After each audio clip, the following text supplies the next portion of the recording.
السلام علیکم ورحمۃ وبرکاتہ۔ کیا آپ نے کبھی محسوس کیا ہے کہ دماغ بہت بھرا ہوا ہے؟ خیالات کا شور، پریشانیاں، مایوسی، اوور تھنکنگ، یہ سب اصل میں ذہنی آلودگی ہے۔ آج میں آپ کو بتاؤں گی کہ درود پاک کیسے مینٹل کلینزنگ کرتا ہے۔ پہلی بات، جب ہم پریشان ہوتے ہیں تو ہمارا دماغ ایک ہی بات کو بار بار سوچتا ہے، اسے کہتے ہیں نیگیٹو تھاٹ لوپ۔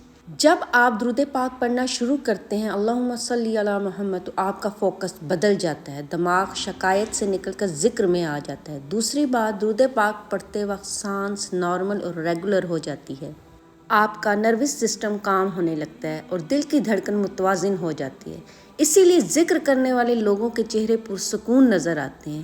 تیسری اور سب سے اہم بات یہ ہے کہ درود پاک دل کو محبت سے بھر دیتا ہے، اور جب دل محبت سے بھر جائے تو حسد، غصہ اور نفرت کی گنجائش کم ہو جاتی ہے۔ یعنی درود پاک صرف ثواب نہیں دیتا، یہ ذہن کو صاف کرتا ہے، دل کو نرم کرتا ہے، روح کو ہلکا کر دیتا ہے۔ آپ درود پاک دے کر بے شک خود دیکھ لیجیے آپ کا ذہن کیسے ہلکا ہوتا ہے، کیونکہ اصل سکون باہر نہیں، اللہ اور اس کے رسول صلی اللہ علیہ وآلہ وسلم کے ذکر میں ہے۔ جزاک اللہ خیرہ۔